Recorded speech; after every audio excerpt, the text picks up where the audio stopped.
আমি মাঞ্জাটা ভালো করে দিয়ে দিয়েছি, ভালো করে গিটটা পুচ্ছিস তো? হ্যাঁ বাটুলদা। আর শোন, এবছর ঘুড়ি ওনে প্রতিযোগিতায় আমাকে ফার্স্ট হতেই হবে, টপিটা আমারই চাই, সেইভাবে কাজ কর, তোর দিকে বিরিয়ানি খাওয়াবো। আজ আমাদের ঘুড়ি ওড়ানোর প্রতিযোগিতা আরম্ভ হতে চলেছে। একদিকে আছে এর গোষ্ঠী আর একদিকে আছে ন্যার গোষ্ঠী। প্রতিযোগিতার নিয়ম একটাই, যার প্রথম ঘুড়ি কেটে যাবে সেই এড়ে। Let's start.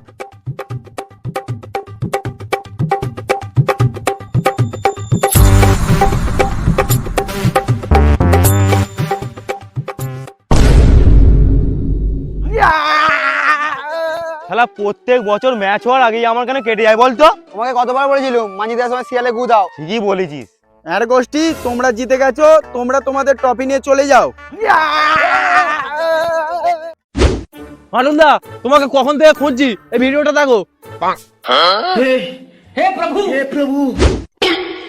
শুয়োরের বাচ্চাগুলো, তার মানে তোরা প্রত্যেক বছর আমার সাথে কম মেরে মেরে দিদিস, তোদের আজকে গাঁড়ে আটাই করবো।